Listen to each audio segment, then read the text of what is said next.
News centre की शुरुआत कर रहा हूं देश के 10 करोड़ मरीजों के लिए एक बेहद बुरी खबर से। और मैंने आपको आगाह किया था, हमारी टीम ने आपको आगाह किया था, 26 सितंबर को हमने बताया था कि दाम फिर से बढ़ने वाले हैं। कैंसर, डायबिटीज, हार्ट पेशेंट्स जो हैं उनकी दवाइयों के दाम बेतहाशा बढ़ गए हैं। और ये सब कुछ हुआ है नरेंद्र मोदी की अमेरिका यात्रा की वजह से। प्रधानमंत्री की अमेरिका यात्रा से पहले नेशनल न्यूज सेंटर ने आपको बताया था कि मोदी की अमेरिका यात्रा से ठीक पहले जरूरी दवाओं की लिस्ट में जो 108 दवाओं के नाम हटाए गए हैं वो मुश्किल बढ़ाएंगे। और यह फैसला इसलिए किया गया ताकि अमेरिका के उद्योगपतियों को संदेश दिया जा सके कि भारत उनके मुनाफे का पूरा ख्याल रखता है।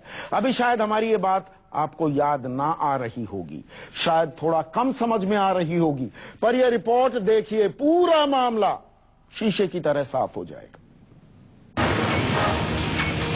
नरेंद्र मोदी की अमेरिका यात्रा के दौरान 29 तारीख को आपने अपने अपने टीवी सेट पर ये तस्वीरें जरूर देखी होंगी।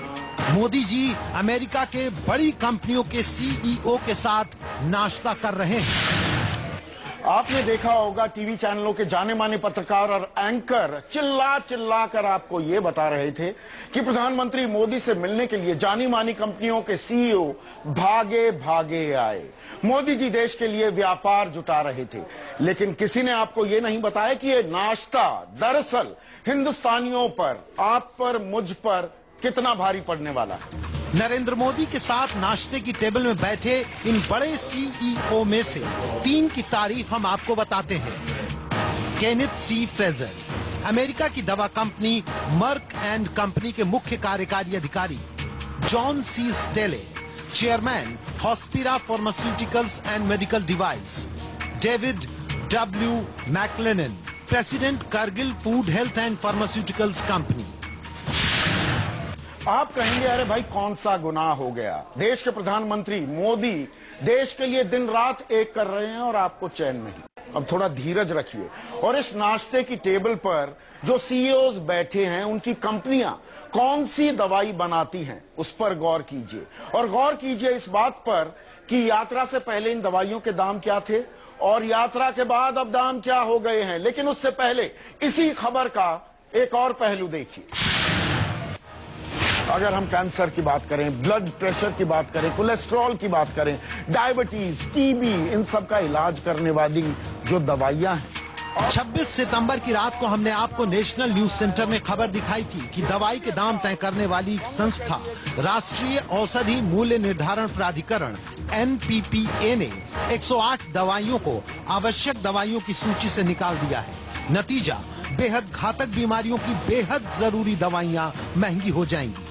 इन जरूरी दवाइयों के दाम अब सरकार तय नहीं करेगी, बल्कि दवा कंपनी अपनी मर्जी और मुनाफे के आधार पर तय करने लगी। अब इस असर को समझने के लिए देखिए ये ग्राफिक्स। कैंसर की दवा गैफ्टिनेट जो पहले 5,900 की थी अब 11,500 की हो गई है। कैंसर की ही दवा ग्लेविक पहले 8,500 की थी, वो अब 1,08,000 रुपए की हो गई है। इसी तरह ब्लड प्रेशर की दवाई कार्डिक 5 mg पहले 92 रुपए की थी, अब 128 रुपए की हो गई है। प्लेविक्स पहले 147 की थी, अब 1,615 रुपए की हो गई है। एंटीबायोटिक मॉक्सिसिप 400 पहले 250 की थी, अब 399 रुपए की हो गई है। टेरिबिड 200 पहले 34 रुपए की थी, अब 173 रुपए की हो गई है। कोलेस्ट्रॉल के इलाज में इस्तेमाल होने वाली दवाई एस्ट्रोबॉस पहले 62 रुपए की थी, अब 97 रुपए की हो गई है। अब आपको समझाते हैं कि मोदी की अमेरिका यात्रा से पहले और यात्रा के बाद दवाइयों की कीमत में अंतर और दवा कंपनियों के सीईओ के साथ उनके नाश्ते का रिश्ता क्या है। केनेथ सी फ्रेजर की मर्क एंड कंपनी कैंसर की दवाई बनाती है और ये भारत में आर्बिटक्स नाम से कैंसर की दवाई बेचती है। जॉन सी स्टेले की company Hospira pharmaceuticals and medical device Bharat की कंपनी कैडिला हेल्थ केयर के साथ मिलकर काम करती है। ये कंपनी भी कैंसर की दवाई साइटोटॉक्सिक बनाती है। David W MacLennan, president Cargill food health and pharmaceuticals company, इनकी कंपनी कीटनाशक जेनेटिकली मॉडिफाइड बीजों की दुनिया में सबसे आगे है, जिसे लेकर पिछली सरकार में काफी विवाद रहा है। अब तस्वीर साफ हो गई होगी कि नाश्ते की टेबल पर मोदी जी ने दवा की कंपनियों को क्या संदेश दिया और भारत में निवेश के लिए उचित माहौल की क्या तस्वीर दिखाई होगी।